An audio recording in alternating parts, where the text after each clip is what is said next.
C-SPAN's Lectures in History is taking a spring break. In its place, we're sharing a recent episode of Booknotes Plus with host Brian Lamb. Booknotes Plus features a mix of new interviews with authors and historians, along with some old favorites from the archives. The platform may be different, but the goal is the same: give listeners the opportunity to learn something new.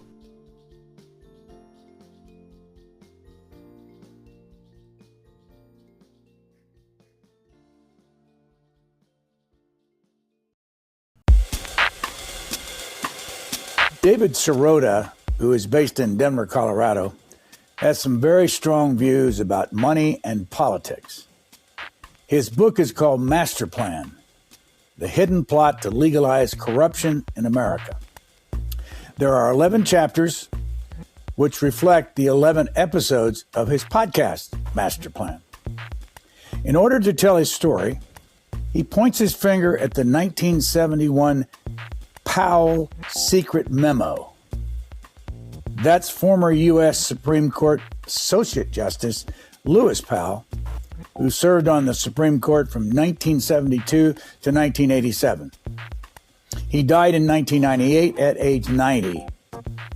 Author Sirota, who is 50, writes that the Powell memo laid out a comprehensive step-by-step strategy for corporate America to regain control, protect its interests, and reshape the political and legal system of the United States to favor business.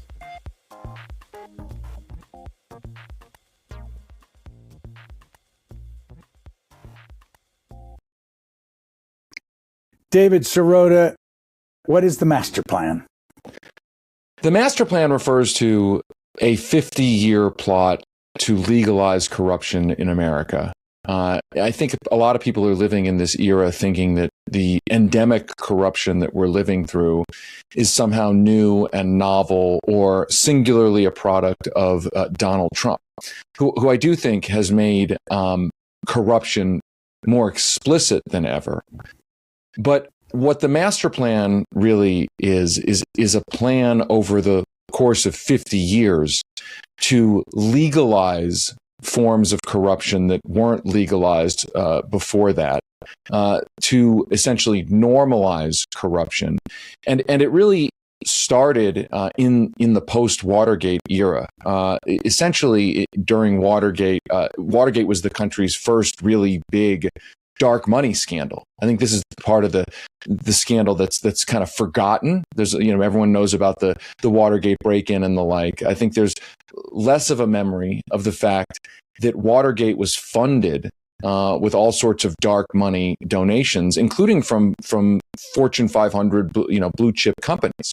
And out of Watergate, Congress, among the things that it did was create the modern system of campaign financing, which was supposed to be much more transparent than campaign financing had been prior to Watergate. And so there was the creation of the FEC, there were creation of disclosure laws, there was all of the modern amenities of America's campaign finance system designed to at least provide transparency and, I should mention, some spending limits and donation limits. And so at that moment in the early 1970s, mid 1970s, it seemed like the movement that had been led by people like Ralph Nader was sort of finally addressing the central problem of money in politics, money's corrupting effect on politics. But at the same time that was happening, there was a plan hatched to go in exactly the opposite direction. And it started, or at least you can put the start moment at something called the Powell memo.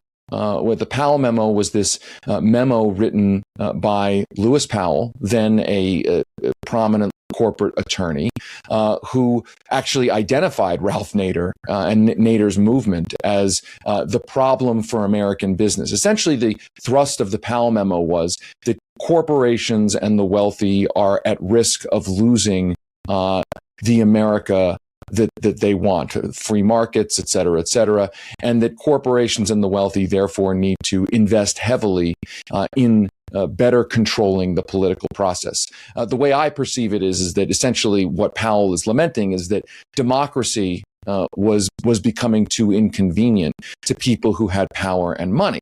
And so Powell wrote this into a memo. It's a blueprint for what to do. But the central thrust is corporations and the wealthy need to invest in elections, in politics, and in the courts. And what soon after happened was Lewis Powell was months later put onto the Supreme Court by Richard Nixon. And Lewis Powell helped engineer two key Supreme Court rulings that relate back to money and politics, that relate to the master plan that he outlined. One was Buckley v. Vallejo, which struck down pieces of those post-Watergate campaign finance reforms and enshrined the then radical idea that money in politics is not corruption. Money in politics is constitutionally protected free speech. And soon after that, Powell engineered another Supreme Court ruling, essentially using a esoteric case in Massachusetts to enshrine the idea that corporations have those rights to spend in an unlimited way on elections with constitutional protections for free speech.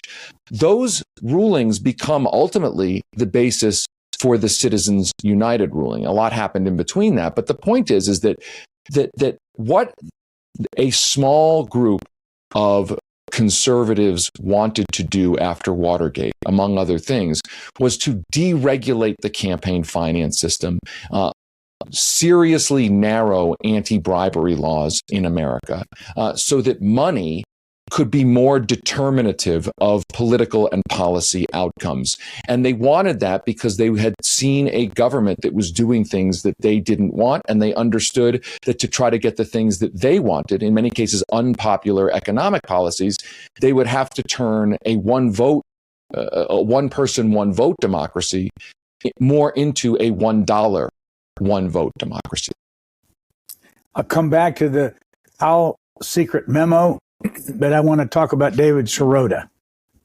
Where were you born? I was born in New Haven, Connecticut, when my dad was going to medical school there. What did your parents do as you were growing up?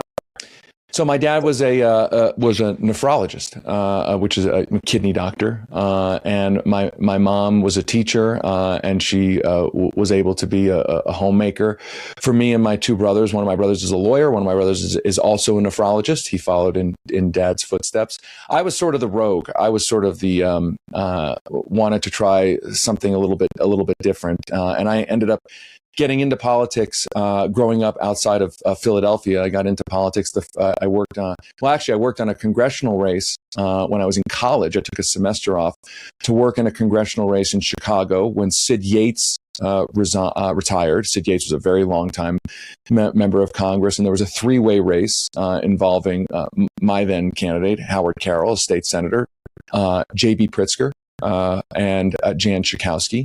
So I was one of the opposition researchers looking at a young J.B. Pritzker. I went home and I worked on a congressional race in Montgomery County, which had long been Republican, and a guy named Joe Huffle. I worked on his campaign, and he won that race in 1998. And then I went to Washington and ultimately got a job on the Hill with a congressperson who I hadn't heard of when I applied, and I was surprised to get a call from when I applied. And it was this guy from Vermont, Bernie Sanders, an independent in the House.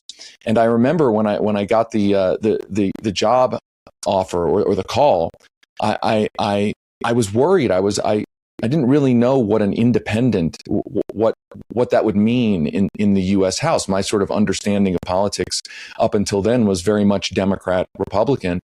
And when I worked for Bernie Sanders for the next 2.5, 3 years, it was a completely transformative time for me, where to get to see the inner workings of Congress from an independence perspective, from somebody who has a kind of economic and class analysis about big money, to actually watch Congress operate through those those eyes, I think really transformed, frankly, my entire life. It made me see the world in a completely different way.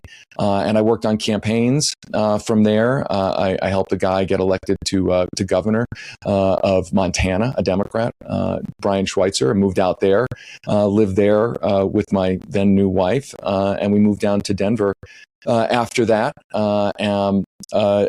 Because we wanted to be closer to my brother, and my wife is now a state legislator out here in Denver, and I'm a journalist, and I've worked on, and I should mention, of course, full disclosure, I was called back into politics by Bernie Sanders in 2019 to be his presidential campaign speechwriter. So I've been a journalist, and I sort of took a hiatus to go back to where it all started for me.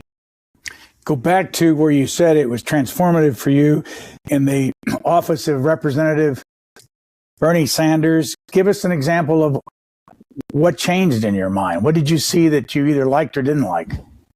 So in Master Plan, our book and our audio series, I tell the story of how one of the first things I worked on with Bernie was trying to legalize the importation of cheaper prescription drugs from Canada, because of course Vermont is borders on Canada, on Canada, and Bernie Sanders is really the first politician to spotlight the price disparity between what Canadians pay for prescription drugs and what Americans pay for prescription drugs. And frankly, I remember not really knowing much about that. We got deeply invested in this campaign. We started running bus trips to Canada with Vermont seniors to help them purchase lower priced prescription drugs, and to, of course, spotlight the issue. I was the press secretary.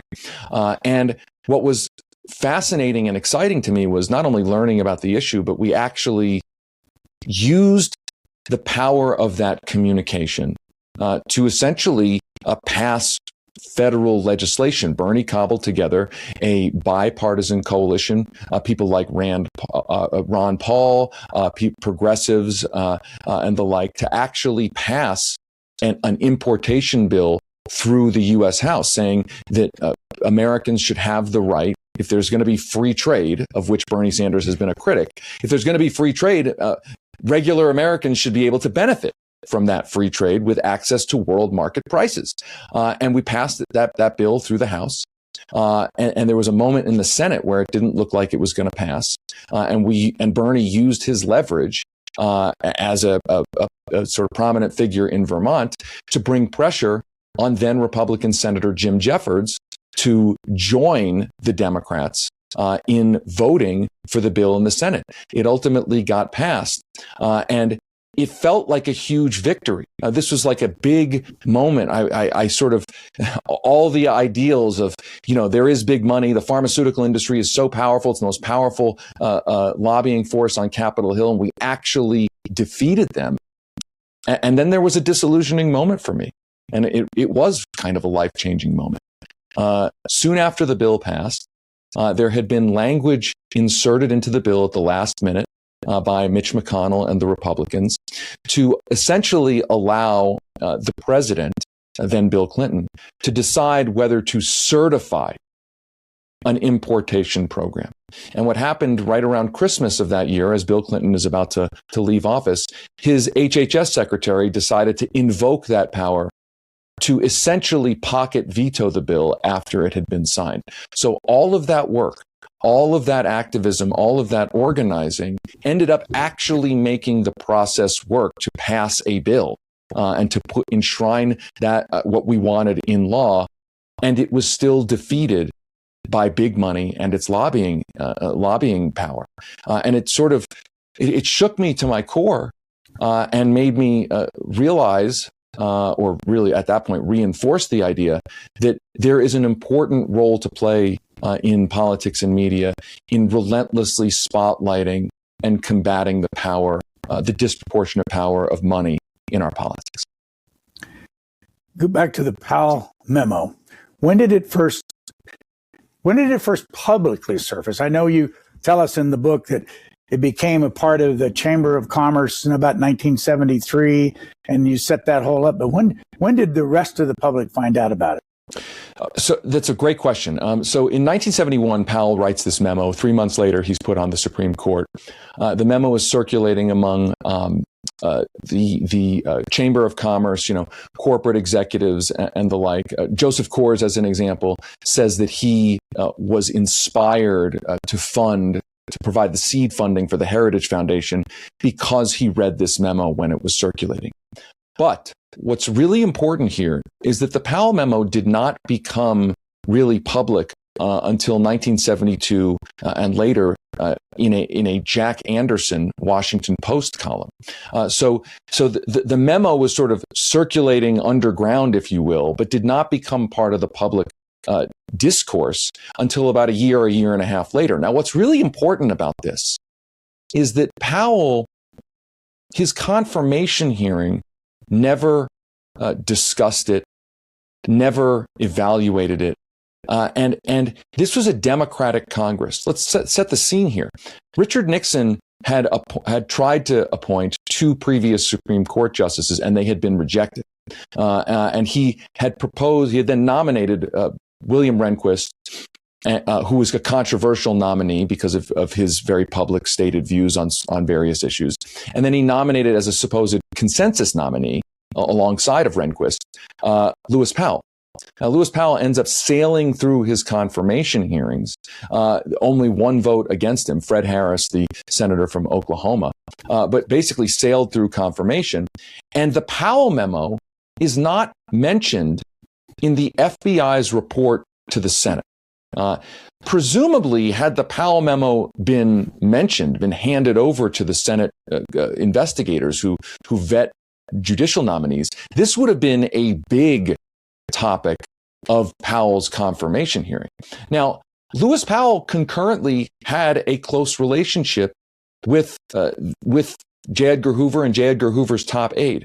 Now, I'm not sure if there was like a deal or there was a wink and a nod, but I think it's incredibly suspicious that this controversial, this very fire-breathing memo, which cuts against Lewis Powell's image as a sort of soft-spoken, moderate consensus builder, that this memo is circulating among the business elite of the country, and somehow the FBI is unable to find it or forward it to Senate investigators, which could have significantly complicated Richard Nixon's effort to put Lewis Powell on the Supreme Court.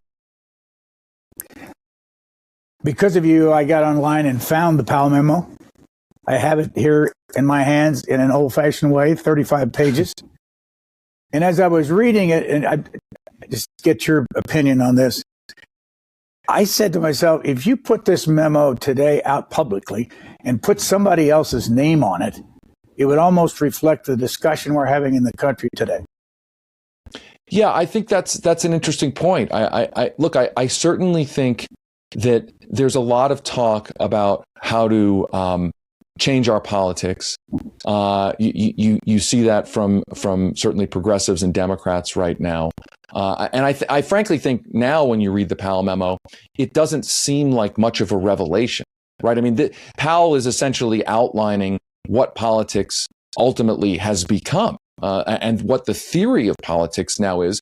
I would actually argue in both parties, on both sides, that money's power is stipulated as determinative. And so both parties are basically competing to see if they can spend money more effectively and in different ways to move the democracy in its direction. And I put democracy in quotes because I actually think that what Powell is outlining is, without being hyperbolic about it, is an assault on democracy or a limiting of democracy, right?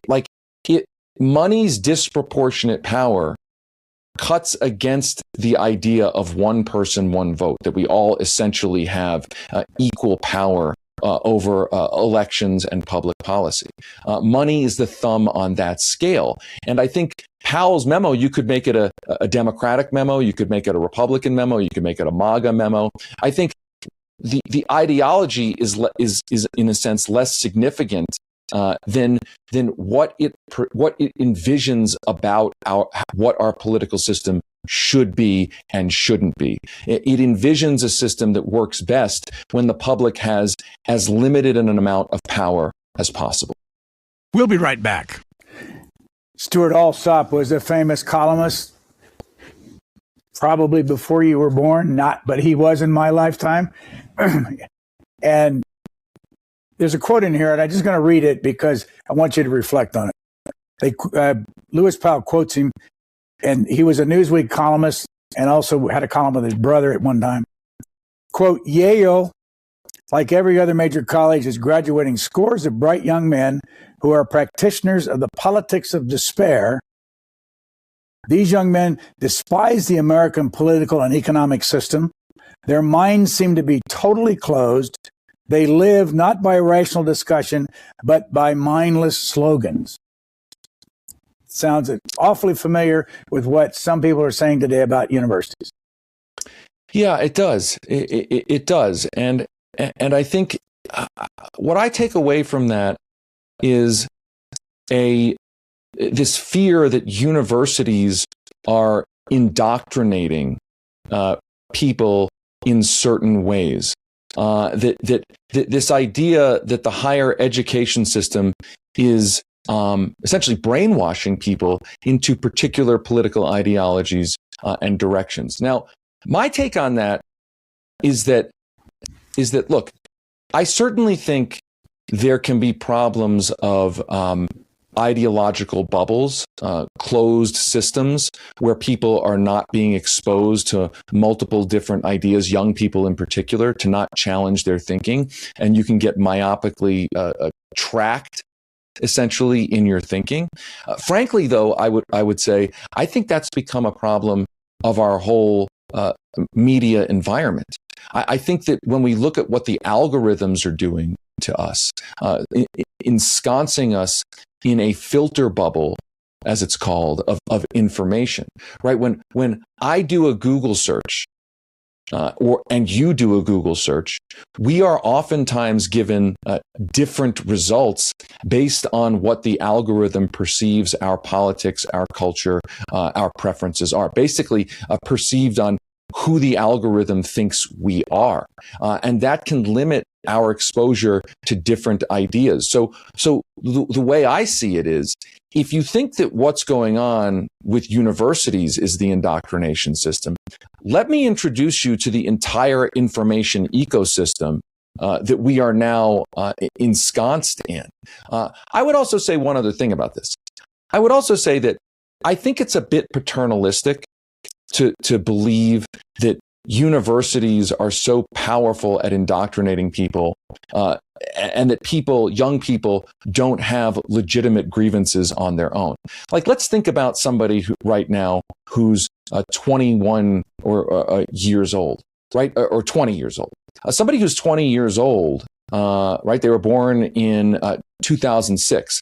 So sort of the post 9/11 war on terror years. They've experienced, they and their families, a financial crisis, an affordability crisis. My point being is that they've experienced a lot of things that would make their economic grievances quite legitimate and essentially reflections of lived experience, rather than just they went to college and were brainwashed, right? So I guess my point is that I think there's a little bit of paternalism and presumptuousness in that quote, in the sense that people of the time living through what they were living through didn't have legitimate grievances on their own.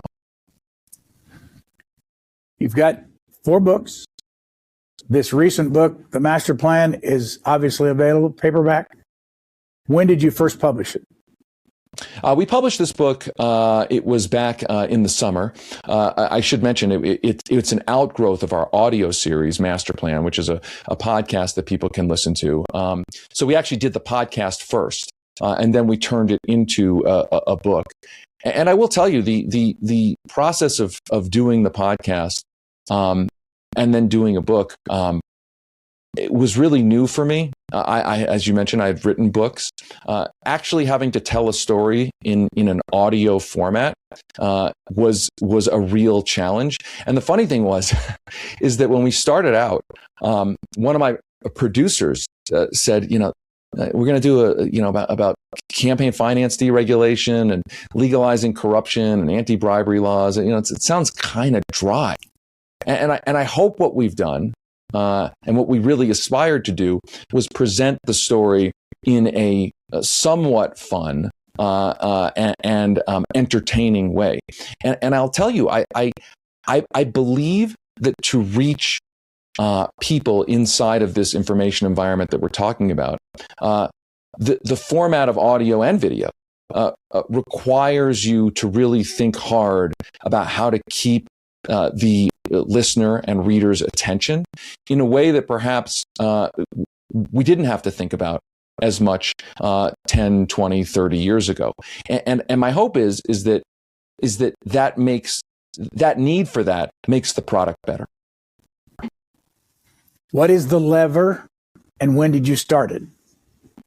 The Lever is our news organization that I started after working for Bernie Sanders. It's at levernews.com. It's a reader-supported, independent, investigative journalism outlet. We focus on following the money and holding power accountable. We try to do, I would say this, what we do is nonpartisan, but we don't pretend to not have a viewpoint. I think that's an important distinction that's not well understood right now in our media environment.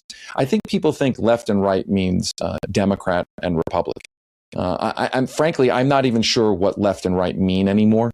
Are you on the left? Well, I don't know. Are we talking about the sort of identity politics left? Are we talking about economic politics? What are we talking about? And these terms, they don't really mean as much anymore. And so when I say we are nonpartisan, what I mean is we will report, do accountability reporting on politicians and corporations, regardless of what political party they affiliate with or they support. Money, frankly, doesn't really care very much about party.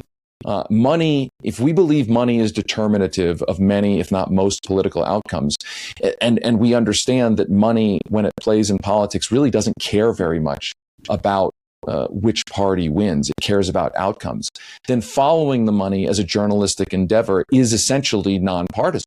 You're not, it's without regard for what party you happen to be helping. And so that's the sort of basis of what we do. And I think when you read our stories every day, you'll see that's what we're doing. And I want to mention one more thing. There's a lot of questioning, rightly so, about who in media to trust right now. And I often think about Ronald Reagan's old idea, trust but verify. And so what you'll see when you read stories from our reporters, we make a diligent effort to link to all of our source material so that the reader does not have to trust us. They can verify whether what we're saying is accurate. And I think my hope is, and maybe this is sort of too utopian a hope, my hope is that provides readers some comfort that what we're saying, yes, may have, you may sense that our story selection, for instance, has a viewpoint that says the powerful use their money to influence politics. That is a viewpoint. Yes, we have a viewpoint, but what we're reporting is verifiable fact, and you don't have to trust us. You can go to the source material to see if we're correct. How big an organization is yours? We have about 15 people working with us right now, journalists, producers, and the like. And we have hundreds of thousands of subscribers to our newsletter. We are on newsletters. We have a weekly podcast called Lever Time, and we have a free daily newsletter that people can go sign up to. How many of those 15 are based in Denver, Colorado? That's a good question. I think it's, let's see, 1, 2, 3, it's about 4 or 5 of us in Denver, and then others spread all over the country. So we're essentially a remote newsroom. You couldn't have done this 25 years ago. You couldn't have done a podcast. The internet wasn't active. You couldn't have remote reporters and all that stuff. You could, but it would be difficult. What do you think the impact has been on people that think like you do, based on your experience because of the new technology? I think it's opened up a way to do journalism that you can find different people with different skills all across the country without asking them to move.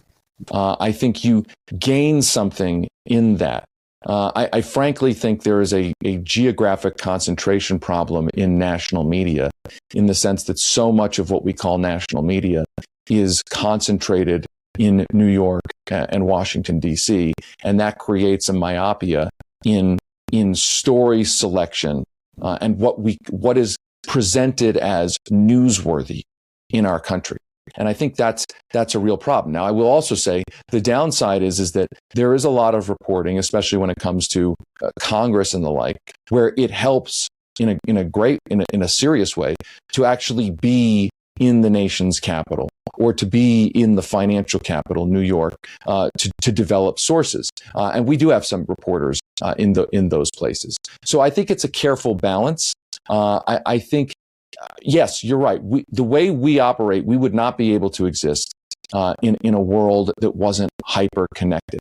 That would be almost impossible to exist. But again, I go back to what this kind of world negatively incentivizes. I think we're moving into, or we've been in, a media environment in which, because everyone can post everything they want at all times, there's so much noise, it's hard to know where to find the signal. There's so much noise that it's not clear what should be trusted, what can be trusted, what is journalism, and what is just a riff or a hot take off of journalism.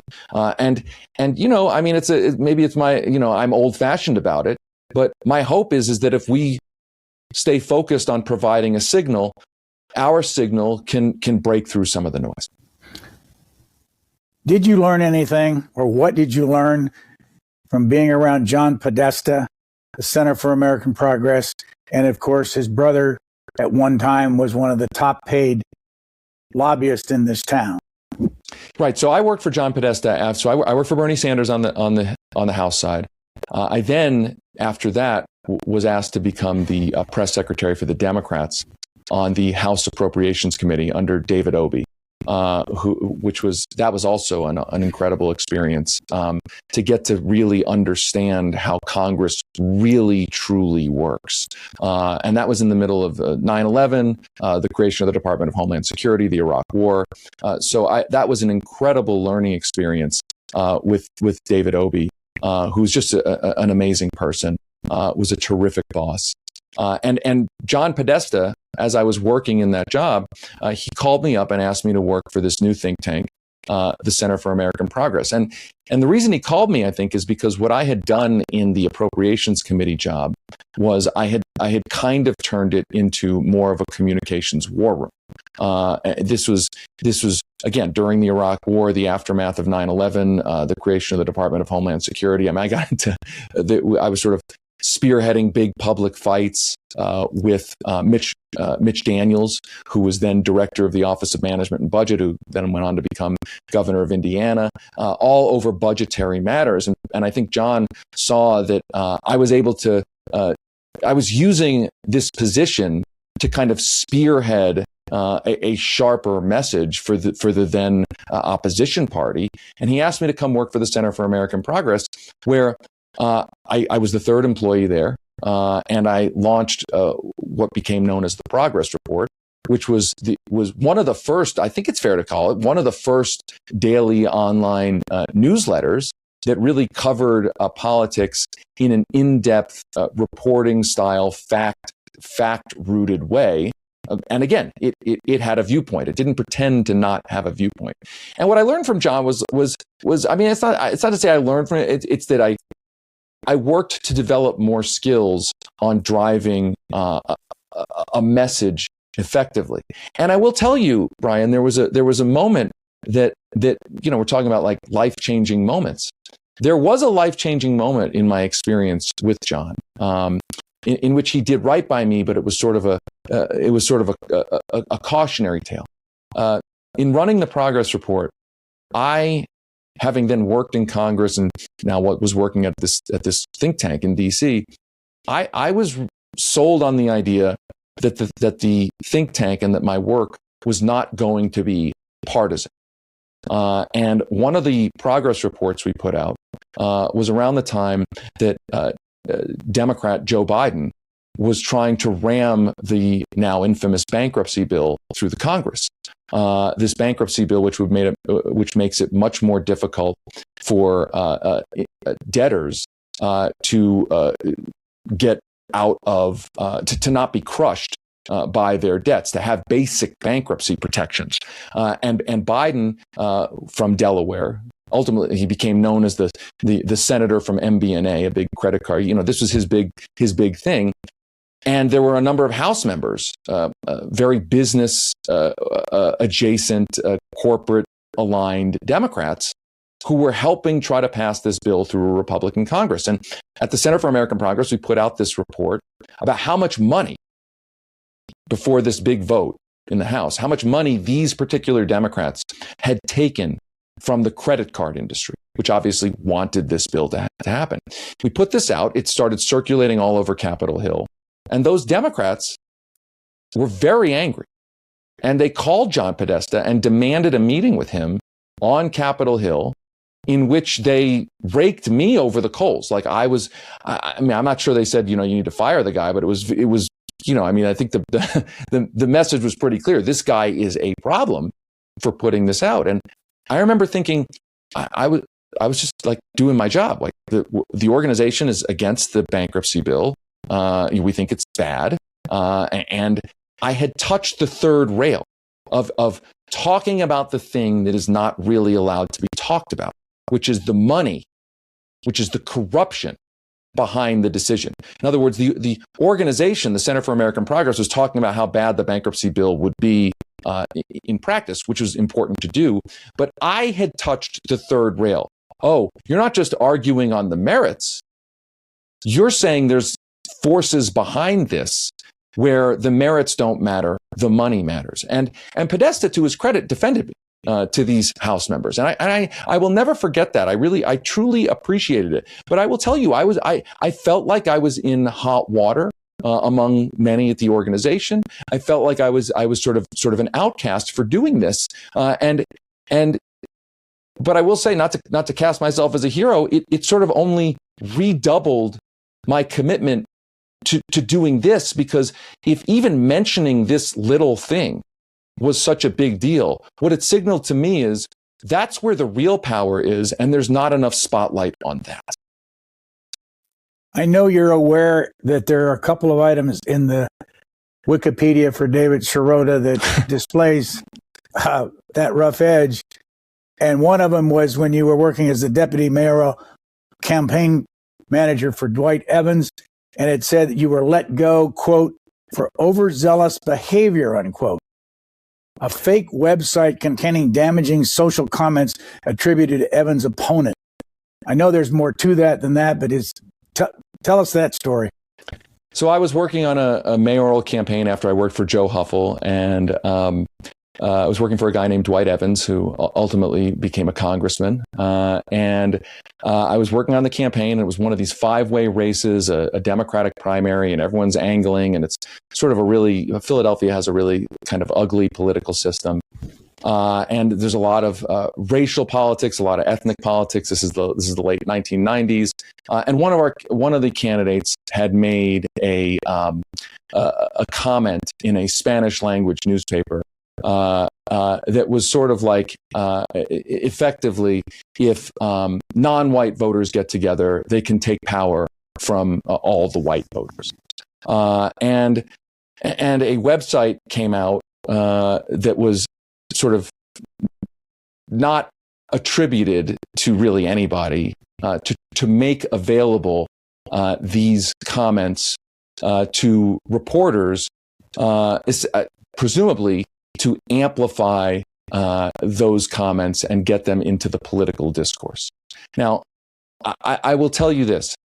I have regretted being anywhere near what happened in that for 30 plus years. I mean, I have really felt terrible about it. It has been something that I have repeatedly apologized for. It's not the kind of politics I've ever been involved in before that or since that.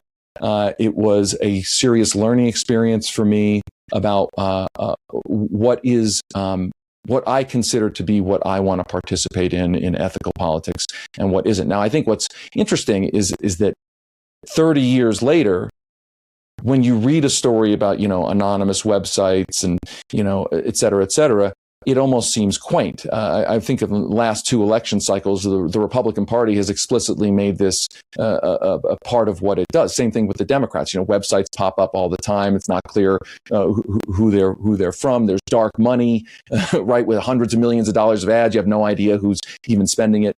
But that was another formative moment for me because I was on the front page of my hometown newspaper as I was sort of thrust out there as the fall guy. I felt terrible about what it did to Dwight Evans' campaign. Dwight Evans is a good person and was running a good campaign, and the sort of tactics of this had tripped up and hurt his campaign. And more importantly, it was one of those moments where you look back and you understand that you were involved in something that you really you were involved in something that was too overzealous as a young person. And let me just add, when I went to go work for Bernie Sanders, both times, when I went to go work for Bernie Sanders after that, it came up. I had been working for Bernie for 3 months. This is the late 90s. And I worked for Bernie Sanders for 3 months. And there was talk that Bernie Sanders was going to run for Senate.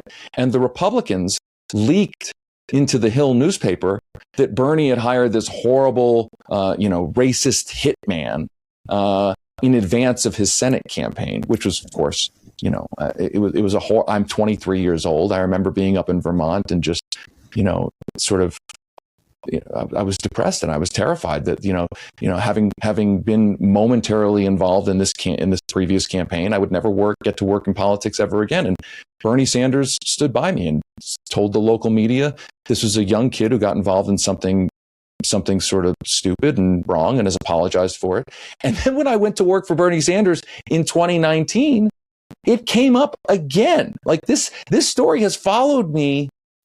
Right, it's a 30-year-old story at this point, and it followed me. And a reporter, put it out there in Politico. Bernie Sanders has hired this guy, and I sort of said, listen, I have said I was sorry about this, and that doesn't mean I deserve forgiveness, but I have been expressly open about this for 30 years about how this was a mistake, and I am sorry, and I have learned from it.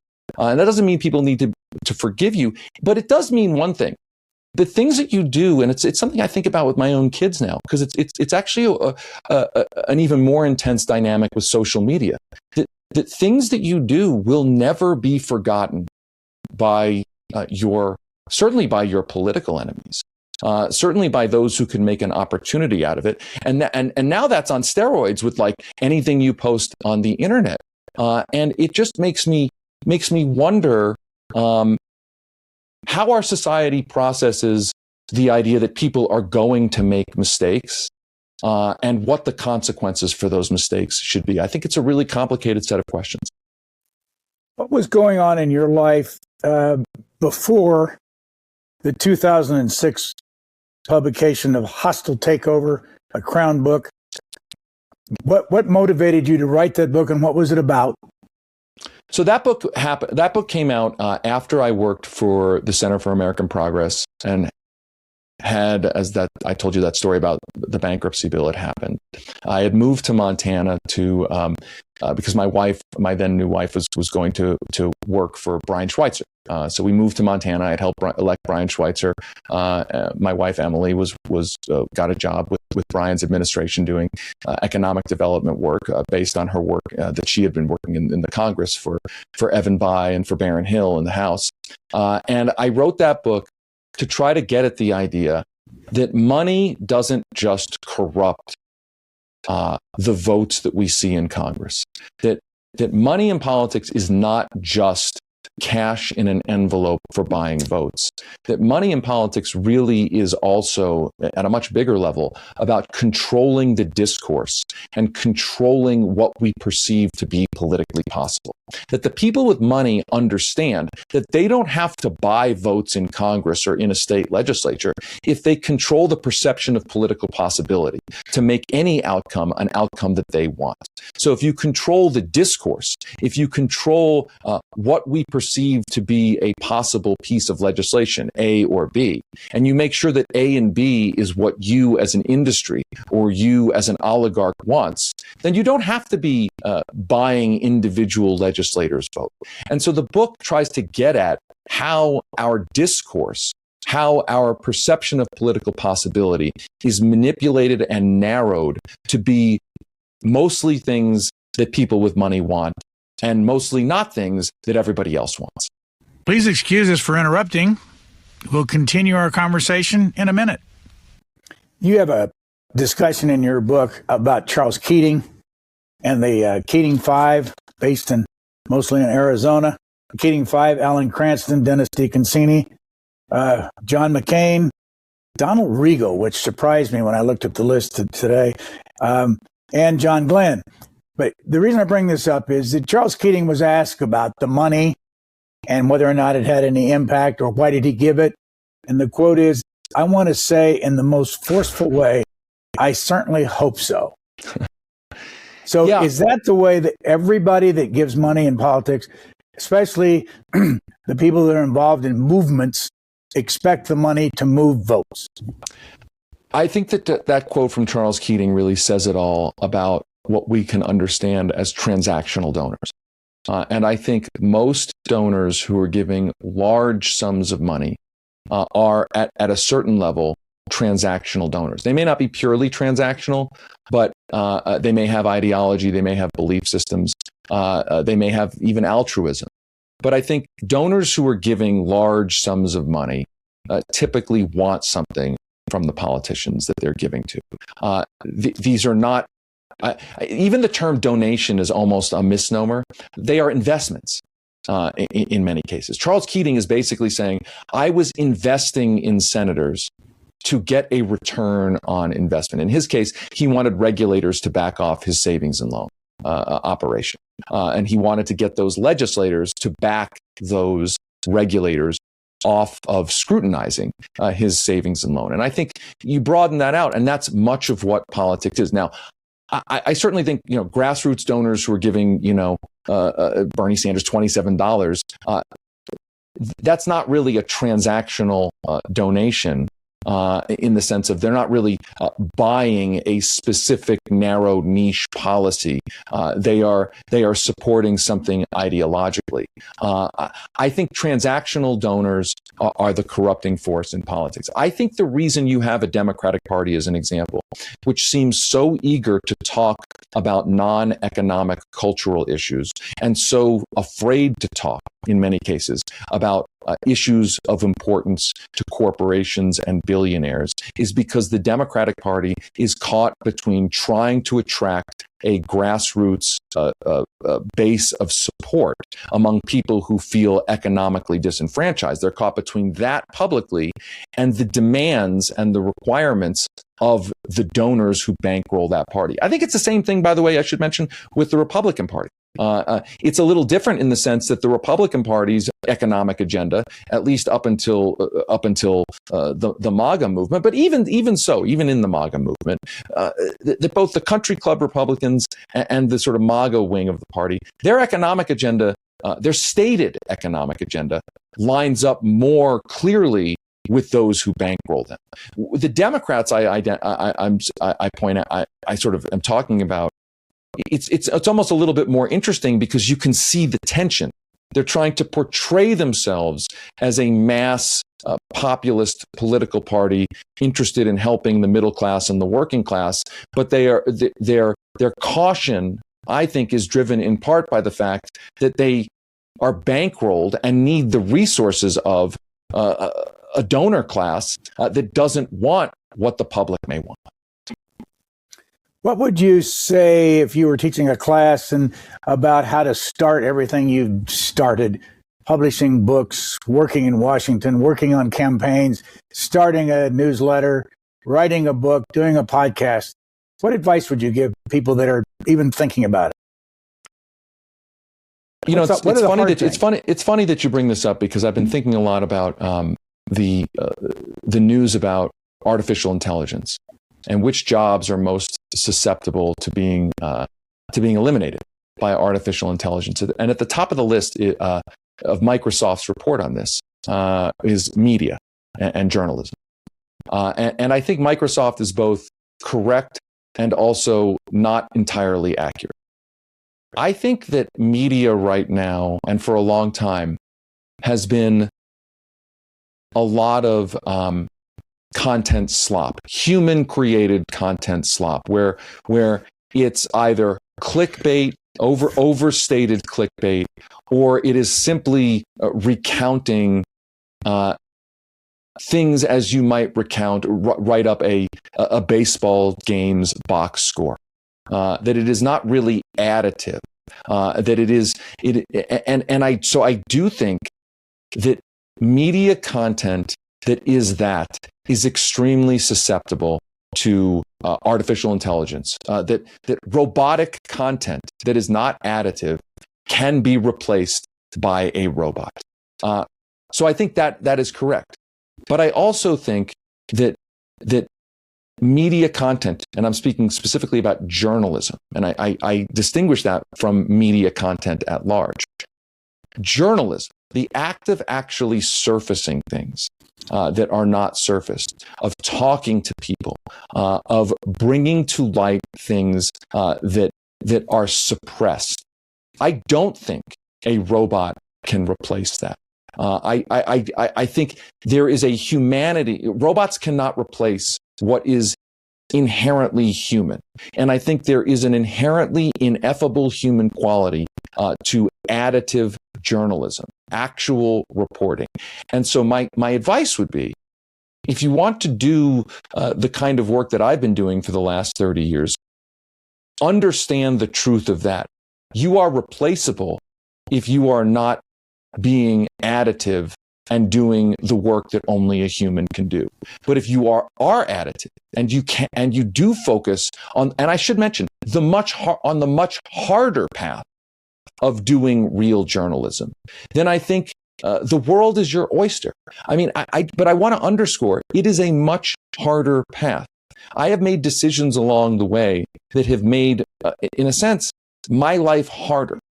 It is much easier. It's arguably a better business decision for me to have set up the Lever, for instance, as just a democratic, partisan political machine, telling everyone every day only that Donald Trump is terrible, not really doing reporting, just riffing off of whatever New York Times story is out there.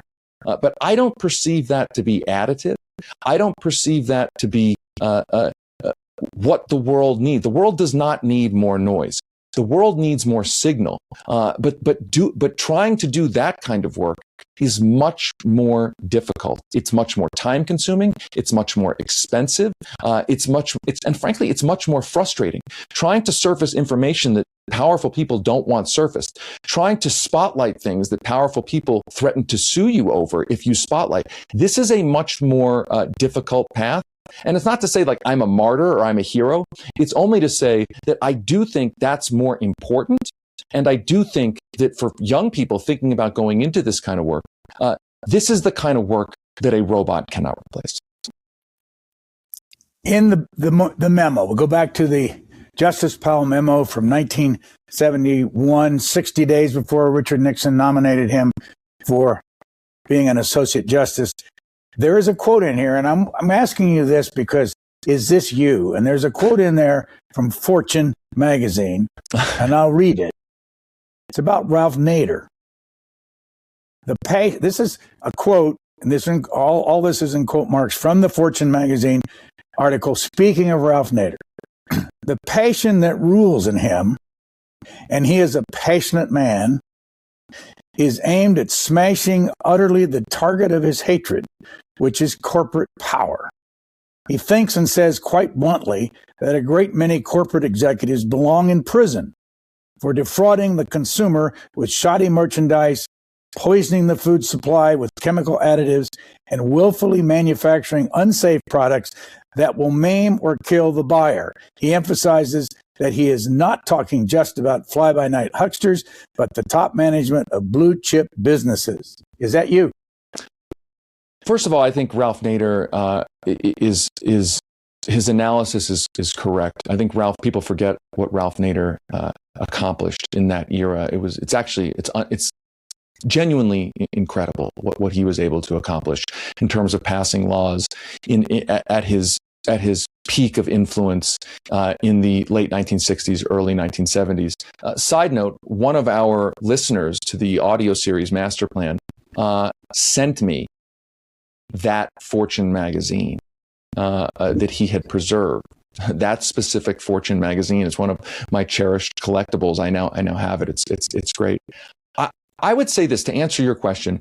I am a believer in countervailing force, countervailing power, that America and really civilization works best when you have a set of countervailing forces that produce results that broadly benefit everyone in the society. I think what I look at America as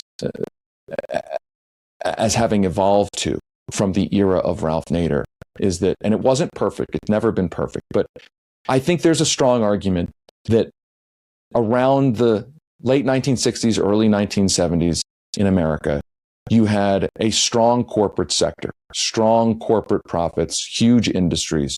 You also had a strong labor movement, a countervailing force to capital. You also had a fairly strong grassroots consumer movement and an environmental movement. And then you obviously had a government. A government is supposed to sort of react to these countervailing forces. And so I think the genius of the New Deal coalition and the New Deal era, and not just from FDR all the way to the Reagan Revolution, the reason it produced such major economic gains that were certainly comparatively broadly shared compared to today is because you had a better balance of countervailing forces. And so when I think of what Ralph Nader was recounting back then, is Ralph Nader, to my mind, what I hear is he's essentially saying we need those countervailing forces to be strong and intense on the corporate force. And I think he was right. And I think what's happened since that time is that the countervailing forces to corporate power have significantly weakened, if not disappeared. I think corporate America, by following the directives of the Powell Memo, have captured the government. So the government is no longer a countervailing force to corporate power in many ways. The government is an amplifier of corporate power. And so what I'm really talking about is that the system is out of balance severely, which then explains why so much wealth goes to the top 0.1%, why the policies the government creates help move those resources up to the very tippy top. That it's not that the American system is inherently flawed. It's that a master plan has been executed to eliminate the countervailing forces, to make the balance of power completely out of whack, to the point where we're now in an economic situation that goes even beyond the old Gilded Age. Time to close it out, but I have one last story I want you to tell. When you listen to the podcast, The Master Plan, you hear a story about Walter Cronkite early on. Who found the Cronkite stuff and what was it? So this was one of the most shocking findings of the book and the audio series. We were researching the very detailed life of Lewis Powell and how he writes the Powell Memo, gets, and he was important detail. He was on the board of Philip Morris at the time, a longtime corporate lawyer on the board of Philip Morris. And we're researching and we're digging around and we find this really a snippet of a transcript of an event celebrating Lewis Powell's life. And we actually found the snippet of this in some of the tobacco settlement legal documents. And we find the snippet of this transcript, and it's telling this like sort of utopian version of Lewis Powell's life. It's kind of hokey almost. And we're trying to figure out what is this? Like, what is this real? Who's talking here? And we pieced together that there was a party that Philip Morris, a send-off party that Philip Morris threw for Lewis Powell to send him off to the Supreme Court after he was confirmed. And so we start digging around. We sent a reporter, our producer, Jared Kang-Mayer, to Washington Lee University, to the Lewis Powell archives in Virginia, and looking for all sorts of things, but certainly looking for any details of what happened at this party. And we don't find anything until he essentially says to the archivist, or the archivist says to him, there's this box back here, like dusting off an old box of stuff that, you feel free to look through. And he opens the box, and there in the box is a record, a vinyl record with a cover that is the recording of the Philip Morris send-off party of Lewis Powell. And on the front cover of it is Philip Morris executives holding up a judicial robe, giving it to Lewis Powell. And the judicial robe is emblazoned with tobacco logos. And in the background, you can see Walter Cronkite.